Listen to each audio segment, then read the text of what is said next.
When I think of snow, I usually think of outdoors, downhill skiing, sledding, tobogganing, having a lot of fun outside.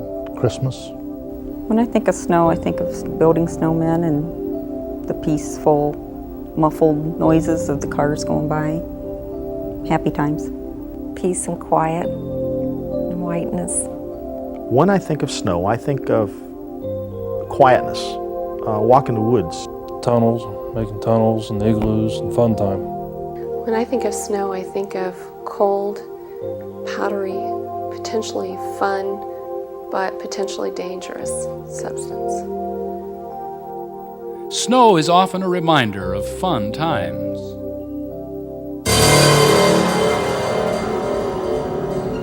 However, snow can have tragic effects. This was true Friday, January 26, 1978. The worst winter storm in Ohio history slammed into the northwest corner of the state. Temperatures plunged 30 degrees in about 2 hours, and wind chills measured below minus 50 degrees through much of Ohio. A devastating wind and a deep blanket of snow paralyzed all transportation. People stranded in vehicles, trapped in unheated homes, or caught outdoors were targets for a freezing death. This program presents eyewitness stories from the people of Northwest Ohio who lived through this storm. Stories of survival, courage, humor, and death. It also tells the story of people pulling together during a fearful time. Just incredible, the community, the sense of community that developed, and I think remained for many years thereafter, even to today, to the blizzard survivors. Those who were there know that the heart of our people produced a warmth that eventually melted this chilling confrontation with Mother Nature.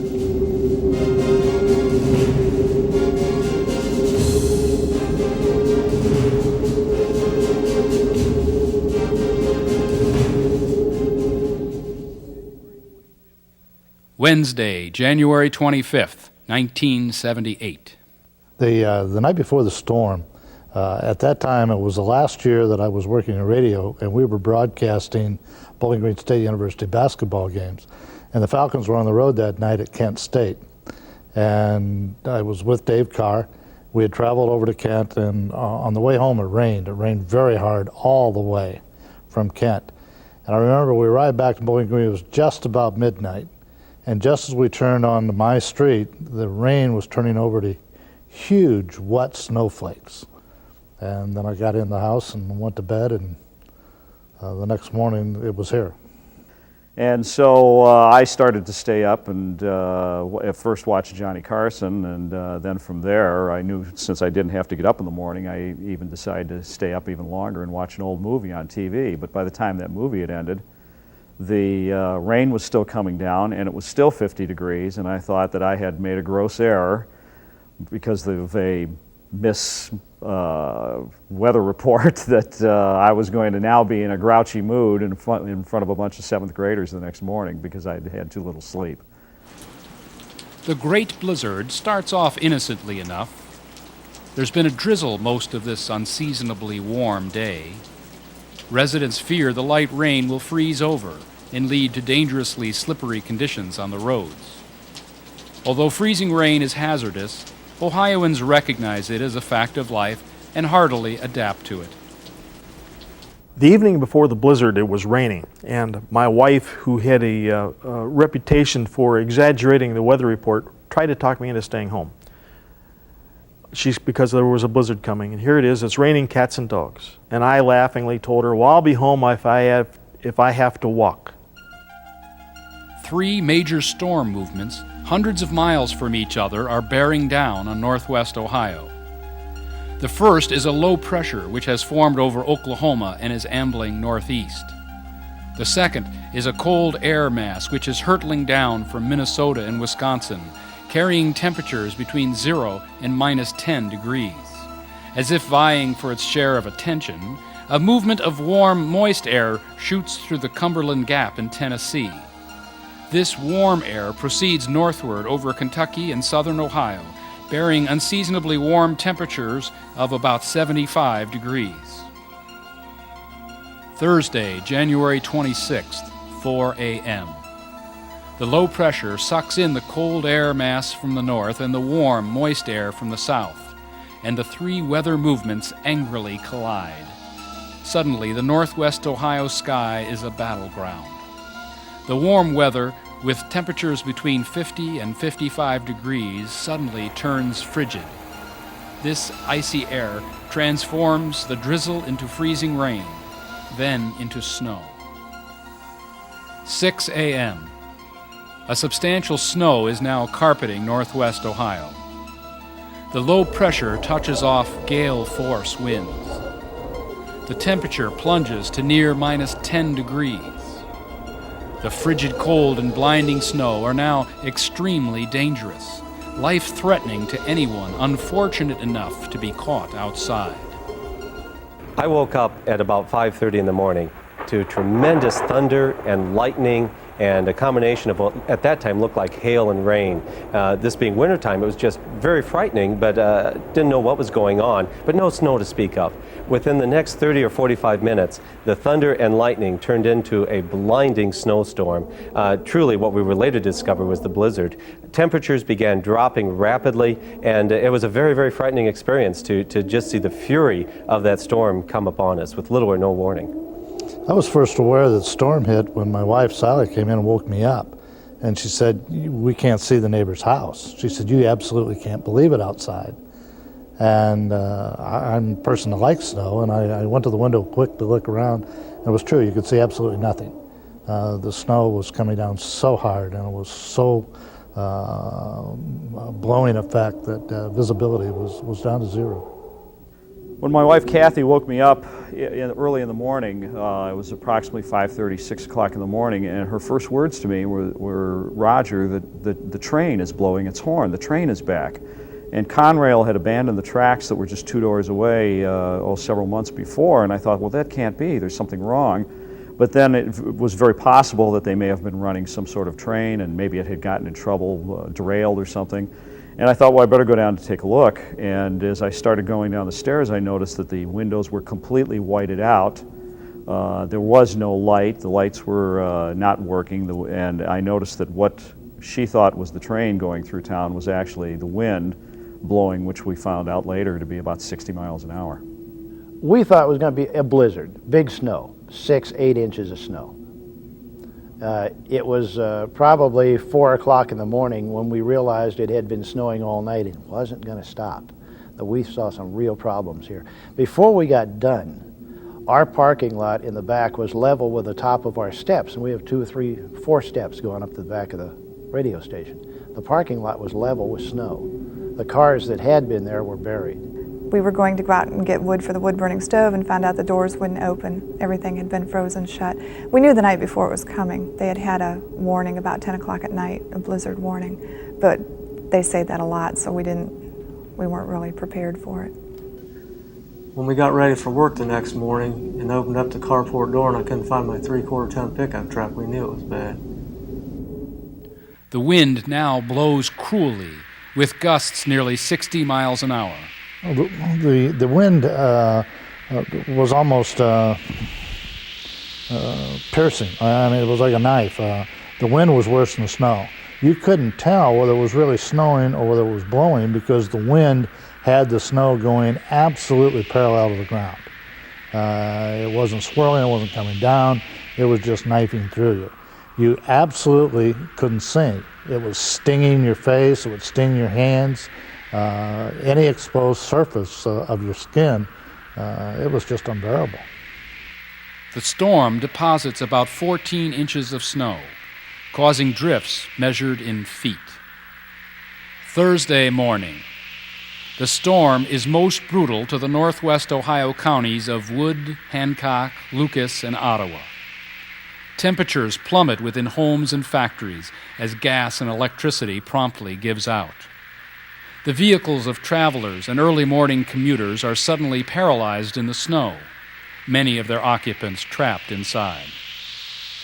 Bill Blair volunteers to help the Wood County Civil Defense during this time of crisis. However, he must first trudge his way through the snow to a halfway point at the Wood County Hospital.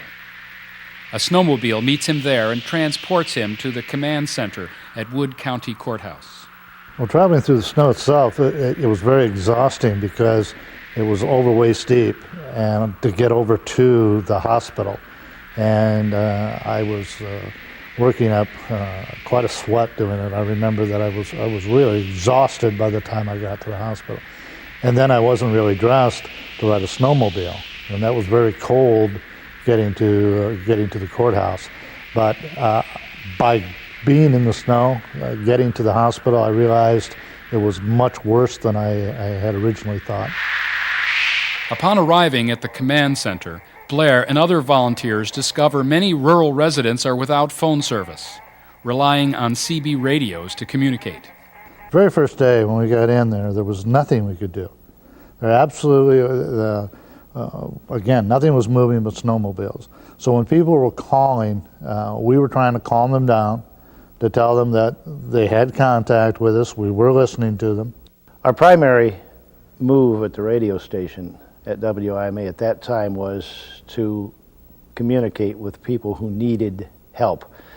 Most of those people, and they've told us this afterwards, said their only link with the outside world was that portable radio they had. They had no lights.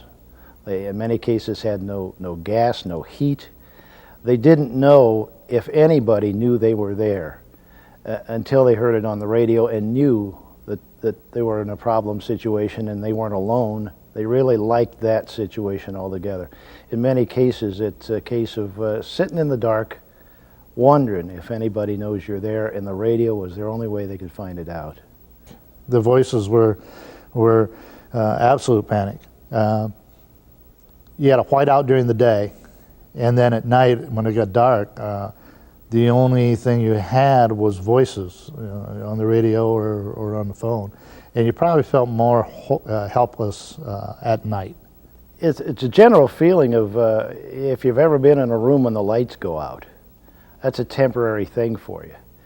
But when you look out your window and you can't see lights anywhere, it's a lonesome, lonesome feeling. And those people wanted to know that other people knew they were there. And then they realized they may be there for a long, long time, and they didn't know what to do.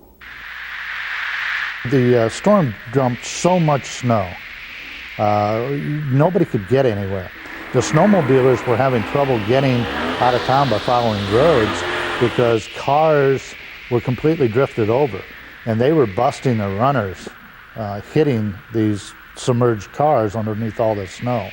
There was also the added problem with all the lines down, they were running into lines. I remember a deputy calling in on the radio that he had just tripped over something, and he was out on Route 6, and he said, "My God, I just tripped over a power line." And he said, "The snow is that deep out here." It was up to the tops of the power lines. At the time of the blizzard, I was living in a trailer about a mile or so outside of Brandner, Ohio. Very isolated location, no neighbors in the immediate vicinity. And trailers aren't noted for being weatherproof in any event. So when the snow started to fly, it actually began coming in through the windows of the trailer, even though they were closed. The temperature in the trailer began to drop, and then the electricity went out. And it dropped rapidly, more than 10 degrees every 30 minutes. So after the first couple of hours, I thought there was a real danger of freezing to death. My first priority was to let my parents know I was okay and let my work know I wasn't going to be coming in. The next thing that really hit me is the temperature was dropping in the trailer. It was dropping rapidly, even though the power was still on. So I began to close windows even more tightly, see what I could do to stop the flow of air coming into the trailer. Then the power went out. When the power went out, the temperature dropped rapidly, and I began to be concerned that there was a real possibility I was going to freeze to death. I started putting on all my clothing and walled off an area of the trailer to keep warm. I was a production supervisor at Cooper Tire and Rubber in Findlay, Ohio. On December 26th, I was working from 10 o'clock in the evening till 6 o'clock in the morning. We lost power. We were which creates panic situations. The wind was making more noise than a 2,500 horsepower electric motor. It was just unbelievable. The snow was blowing in doors and windows like they weren't even there. We were getting drifts in front of truck doors that normally nothing ever passed through. The drifting outside the plant was already, within an hour or so, was already to the peaks of the lower portions of the buildings. I had laughingly told the wife I was going to walk home. If this had kept up, I was still thinking about walking home, but with all this snow and everything, it was just not something I had really expected. At that point, I still figured on going home, but I wasn't quite exactly certain when it was going to happen. When I finally was able to start my walk home, it was in the evening, and it was one of the only times I can ever remember really looking at a calendar and seeing moonrise, moonset. And I actually walked home during that night. After looking at the calendar, I saw that the moon came up at 8:16 and set at 6:18, and it's interesting that you remember that, but that gave me light to walk home. Melvin was at work, and he talked to his wife, and he knew that the electricity was out. The storm had knocked the electricity out, so he decided to leave work early, and he stopped at Kroger's to pick up a few groceries on the way home, and then he proceeded on home in his truck. He got on the road that he lived on. It was County Road 215, and he was in contact with someone with CB radio, and they said that he told them that his truck was stuck in the snow and he was shoveling the snow, and he was proceeding to try to go on home. At that time, he's about a mile and a half from home. When we found the truck there was no snow around it at all, and the shovel was in the back of the truck. The wind could have blown all the snow away because it kept shifting. And from that point, he proceeded to his home on foot. During the blizzard, my dad had battened down the hatches. He had taken the garage door and tied it to the framing, and it prevented the snow and the ice from blowing in the garage. And I went out in the garage and noticed an orange hue to the east, and I told Dad he better come out and untie the garage door so we could get a look at what was going on. And the neighbor's house next door had caught fire. And it was kind of ironic because after we lost power, the neighbors asked us to come over to keep warm. During the storm, a big tree had fallen on our neighbor's house. She was an elderly widow lady, didn't want to leave her home, so my husband got out and went up over, got on her roof with his chainsaw to cut away this tree. And so then I kept trying to check on him out our back door. I couldn't see him because the snow was just blowing so hard, like 50 miles an hour. And it was like looking through a white sheet. I could still hear the chainsaw, so I knew he was up there. After he got that cleared, he went inside and patched the roof from the inside, and then took time to clean out the snow that had fallen in her hallway. The blizzard causes the worst stoppage of transportation in the history of Ohio. Massive snowdrifts make even extended travel by snowmobile impossible. Disaster relief agencies and volunteers are now able to assess critical and dangerous situations clearly. One desperate incident involves the transport of a West Mill Grove baby to a hospital in Bowling Green. The baby was badly dehydrated and was going to die. We had worked with a helicopter pilot that was stranded out at the airport to get his copter fueled.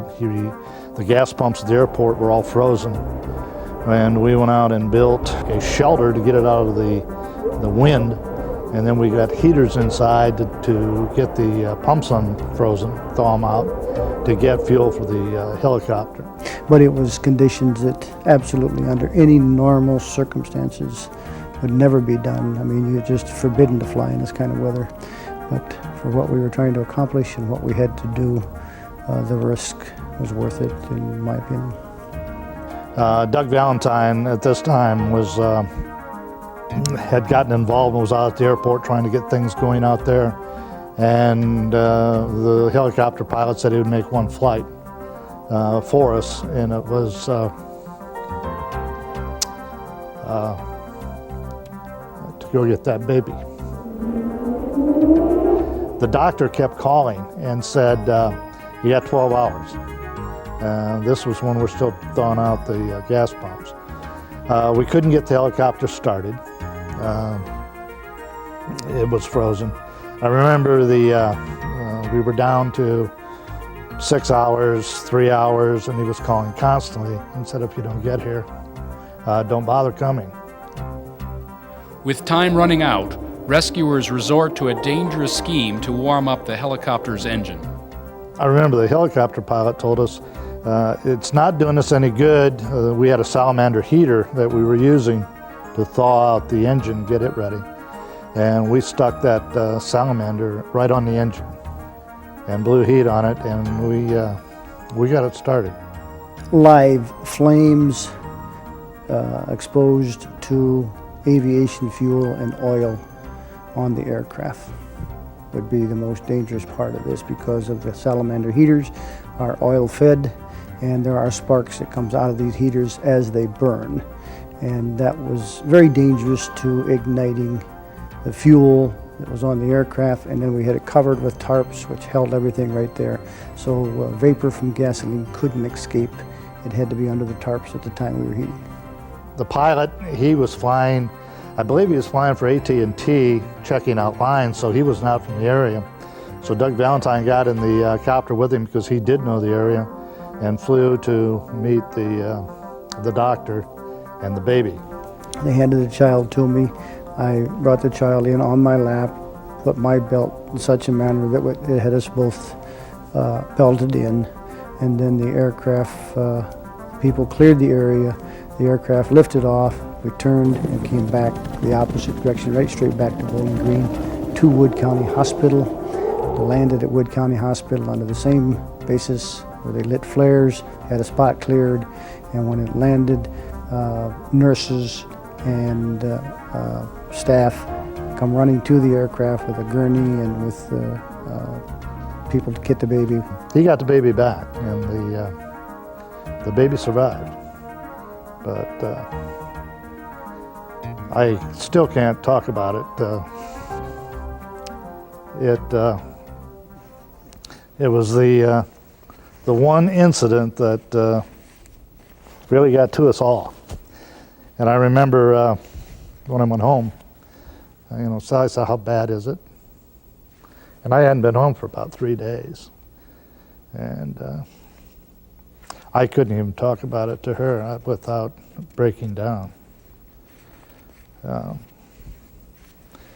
None of us really said much about it. It was just something that we did, and we got the gratification of saving a life. My situation before the storm hit was that I was pregnant with my first child. My due date was February 2nd, and I was at the doctor's office that Wednesday, and he told me it'd be another week he'd see me. And I was feeling fine, excited. Once the storm hit, we found that we couldn't get to the hospital, couldn't even get around town. The drifts were too deep.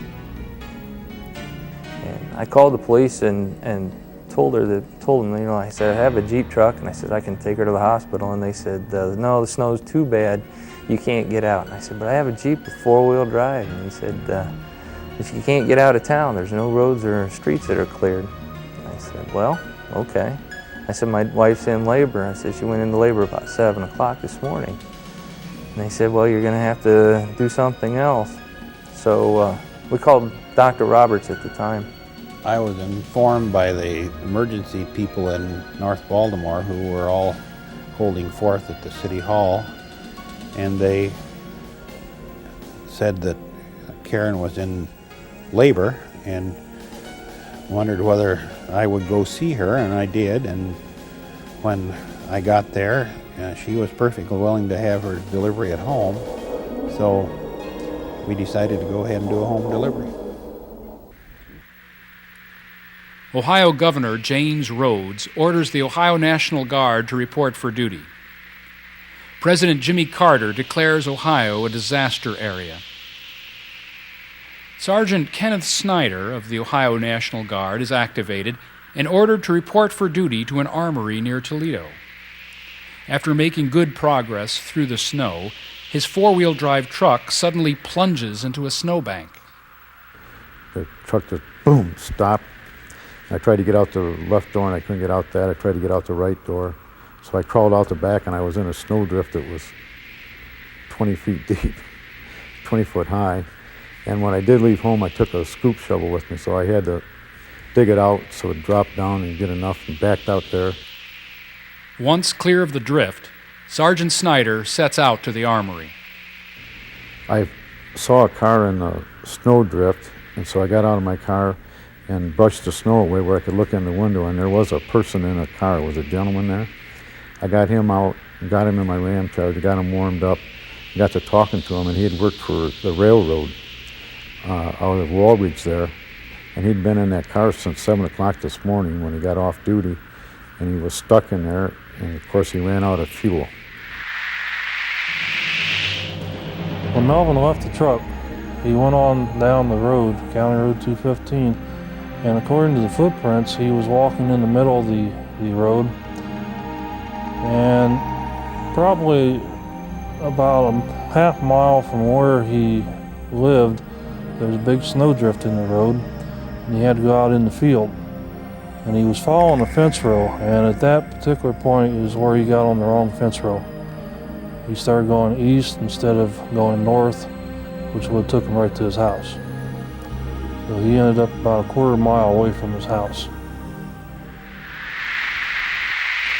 As I was walking home, I passed by what is now the License Examination Bureau in Findlay. At that time it was AMC Garage.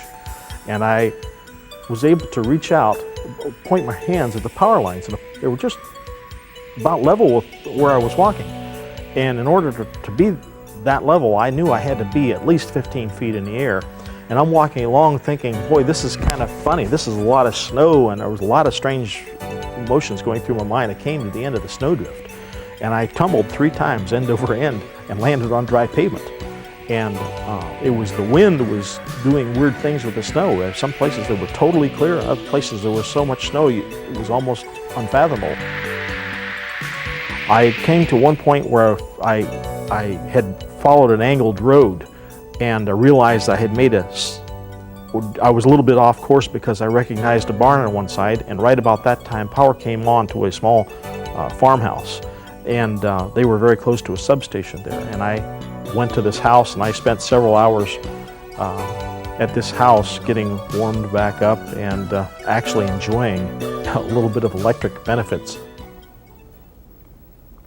When we woke up that morning, the walls were actually moving. We lived in a modular home at the time, and the walls were actually moving from the wind, and there was even some snow in the living room along the baseboard, and the cat was just batting it around once we brought the cat in from outside. And it was just very cold, and it got progressively colder to the point where we could see our breath, and it just continued to get colder, and our furnace wasn't working because of the wind. And so we were bundling up, and we decided at some point that we had to leave because it was so cold. It was frightening because we knew what it was like outside, at least from the window. We knew what it was like outside, and we didn't really want to go out there, but we knew that we couldn't stay in the house. We got to the point where we knew that we had no option but to try to leave the house and go to the neighbors where we could have shelter and some warmth. So it was a very difficult decision, and we did not make that decision early, but we had to eventually make that decision to leave the house.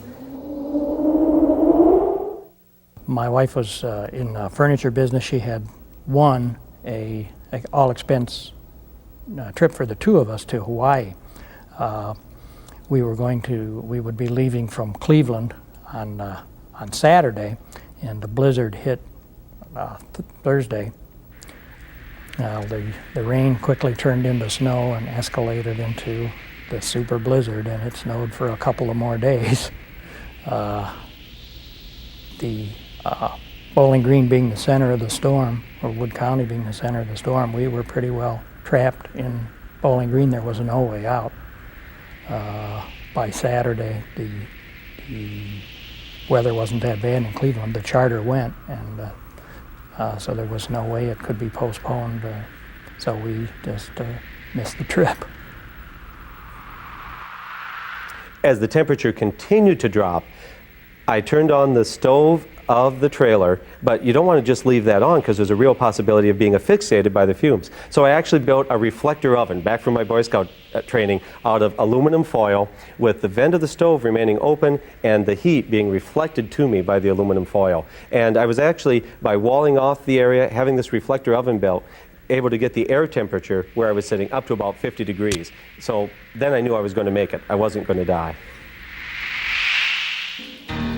I got to Lindquist by snowmobile, and I had no problem with the guy that took me that day, but the guy the day before, I'd gone on a house call, and I was sitting on the back of the snowmobile with my bag on my lap, and the guy went around the corner, and I went off the snowmobile with minimum damage.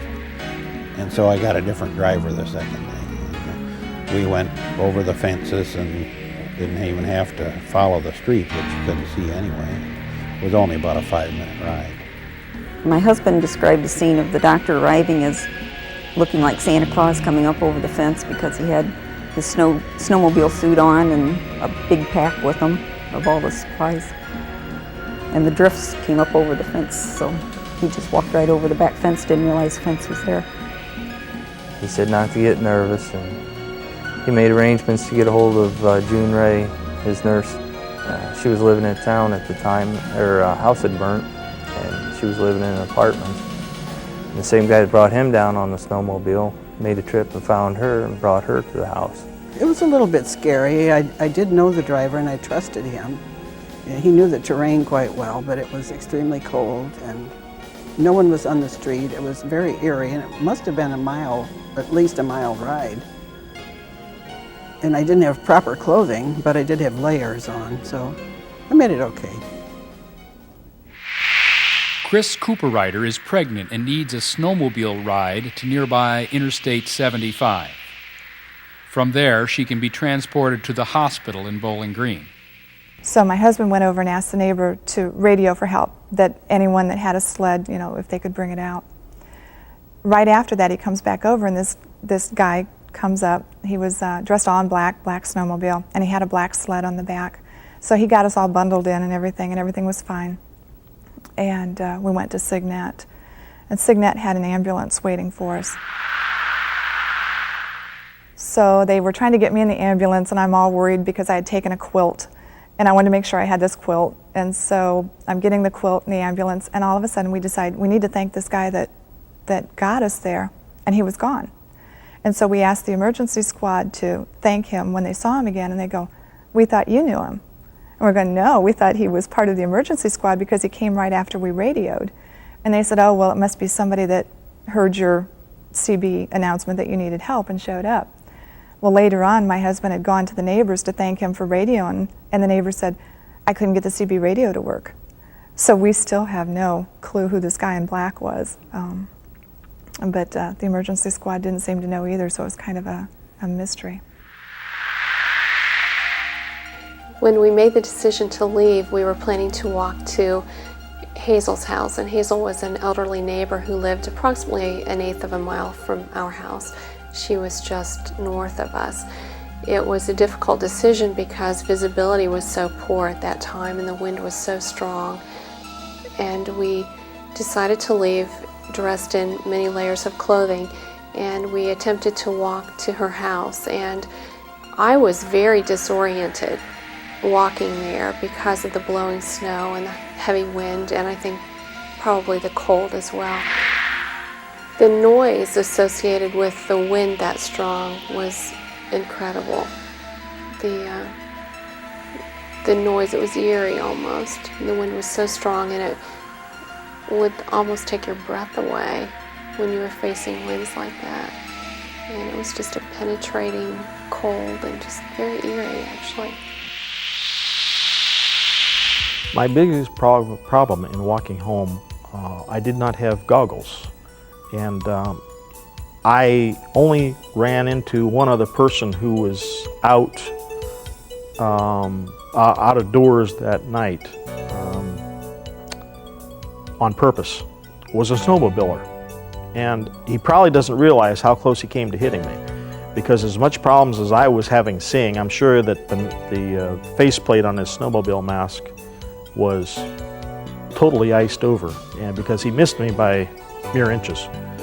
And he probably never figured there was anybody else out there, and he probably never even saw me.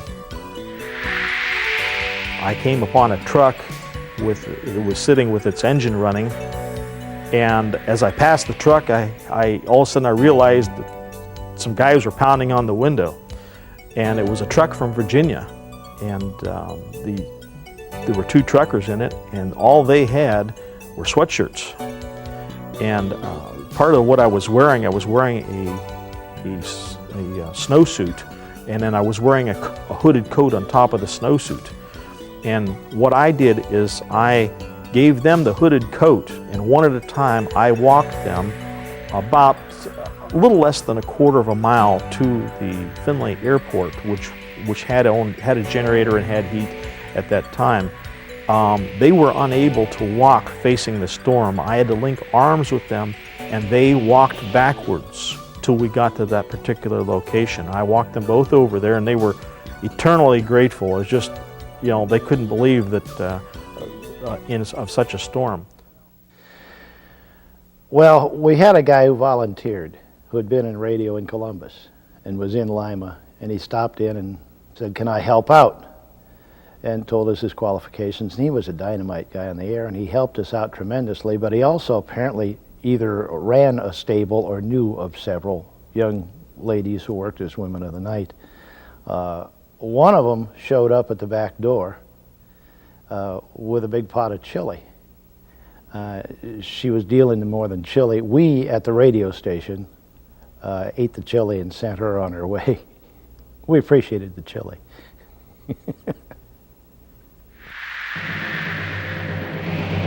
There was two brothers that came early. We was forming a search party, and Lloyd Noss, the neighbor, asked them to start checking the fence rows. They found Melvin about 3 feet away from a fence post. He was following a fence row going east, and he was face down in the snow, and he froze to death. Although we believe that he didn't really realize what danger he's in, because he had his hands over his face to keep his face warm. I haven't decided yet. I'm still having trouble dealing with your death. It will follow me all my life. I can't forget you, but I must get on in my life and start facing all the problems in my own life, Melvin. I just can't describe how much I miss you.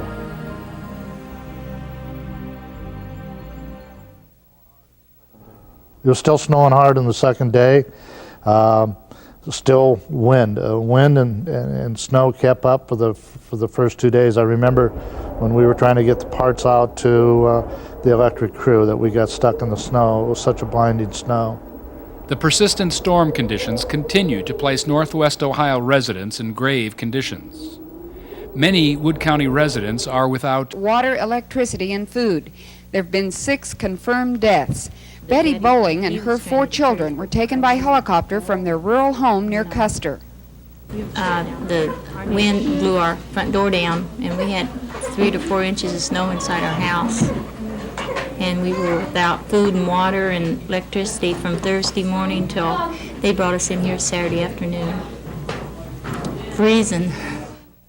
The one instance, again, that was very difficult, we had a call from a rural family, and they said they had no heat and that they were burning in the fireplace what wood they had. They called back about every hour to let us know what condition they were in. We got hold of a farmer with a large farm tractor who was going to try to make his way to them. They again would call back and said, we're now burning the furniture. And the last call we had from them was, the only thing left to burn is the front door. And they did that. They took the front door off, and just then the tractor arrived. And so it did get them and got them out. We were taking those parts out to the Bowling Green electric crew, and we got stuck. And we're sitting there in the Jeep, and we had been there for probably an hour and waiting, and all of a sudden somebody knocked on the side of the Jeep, and we opened the door, and here is a young man in cross-country skis, and he said, hey, what's happening? And he said, there's a blizzard going on. And I said, where'd you come from? And he said, well, I walked in from the trailer park out here. He said, I was bored and decided to come into town to see what was going on. I got home about 7 o'clock in the morning, and my wife was not totally surprised to see me. She says, I sort of expected you to be getting here before too long. I got the name of Bigfoot from my wife. Some of the equipment that I walked home in was handmade, including my boots. When I walked with these, and I'd had these boots for about a year, I left a big track, and my wife had laughingly told the reporter that I was Bigfoot. And Tom realized that we were veering east when we wanted to go north and got us back on track. But we were very close to Hazel's home before we could actually see that we were there. We just had no sense of how close we were until we were right there, basically. 1/8 of a mile seemed like many miles in a wind like that. When we arrived at Hazel's, we were greeted warmly, and it was a relief to be there finally, to be out of the heavy wind and the deep snow and the cold temperatures, and to know that we had a safe, warm environment. She lived in a brick home with her German Shepherd, and I think she was grateful to have us there. And she wanted to ensure that we were very comfortable, and she knew we had been very cold. So when we went to bed that night, Hazel turned the thermostat up, thinking that we might be still cold, and actually overdid it, I think, with the heat during the night, and probably turned it up to about 90 degrees. It was a big contrast from the outside temperature. I thought the delivery was a little on the difficult side. She was trying to come out face up instead of face down, and it was difficult, 12-hour delivery, but everything turned out fine in the end. The delivery was, as far as I was concerned, was normal. She had a little difficulty with what's called a malpresentation, but this resolved itself over a period of 5 or 6 hours, and she had a perfectly normal delivery on the Davenport. My biggest problem for the whole thing was to make out the birth certificate, because in the hospital, the hospital gals all take care of the birth certificate, and usually this was all made out, and you go in and see the patient the next day and sign it, and that was all there was to it. But I had to fill out all the questions and see that the health department got it, and apparently it worked all right because they didn't send it back. I'm glad it's all over, and I wouldn't want to do it that way again. But it was quite an experience. We were fortunate to have a good doctor like we did, that cared and could make it down. Angela's doing good today. She got married, and she's finishing her senior year at Defiance. I said something to Angie when I saw her that she ought to have a pretty nice belly button, and she looked at her mom and she said, should I show him? And she had 2 or 3 rings in it, and I said, here, we got you a nice belly button, and you had to put rings in it. But she's a nice kid. Have cars been giving you any trouble, abandoned cars out there? Yeah, there's quite a few. People just leave them where they sit, and they block streets off. Then you have to back down the whole street and find another way out, and it backs traffic back up and just slows everything down. It was very difficult to keep cars off the road. In fact, the police finally said if they caught anybody on the road, they'd arrest them. The cars that got stranded early when the storm first hit were all covered with snow. People would say, I haven't missed a day of work in 15 years and I'm going in. Well, there was nowhere they could go. And I don't think they really realized either how bad the snowstorm was. So if they got by the barricades, because not all roads obviously had a police or a deputy at them, they would go out and get hung up in the drift, and we'd either have to go out and rescue them, or we wouldn't hear about it and they'd abandon their car. Then another one would get piled up, snow would come in, cover it, and then our plows couldn't move at all. You couldn't clear a road because of all of the road being littered with abandoned automobiles. And there's no keys in them, you can't move them. So I know on one instance or two where the car was just pushed off the side of the road. Well, you get a street and come back over it, and the wind's got it all drifted over again. So it's just fighting a losing battle until the wind dies down. And then we can, get it pushed over and start moving it out. The biggest problem with removing the snow wasn't a place to put it. When you had snow drifts that were 8, 10, 12, 15 feet high, you couldn't get anything to take it up that high. We weren't equipped, again, with equipment like they have in, say, Colorado that'll blow the snow out and blow it high. We just had to pick it up in buckets and back it up. Back up front end loaders and backhoes, and that was the only way to remove the snow. Friday, January 26th. Other National Guard units arrive. Giant C-141 and C-130 transport planes began landing at Toledo Express Airport this morning.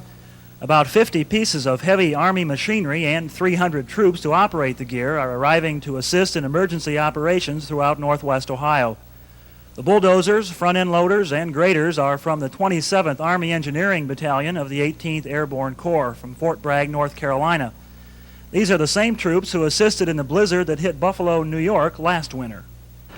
We're going to put the troops and equipment into 4 task teams, as we'll refer to them. And their job will be to go out to the 4 counties which have been hardest hit, Wood, Ottawa, Hancock, and Lucas counties. The first priority, of course, will be Wood County. That's been most severely hit by the storm, and that'll be our first priority after we literally dig ourselves out of our own pile of snow here.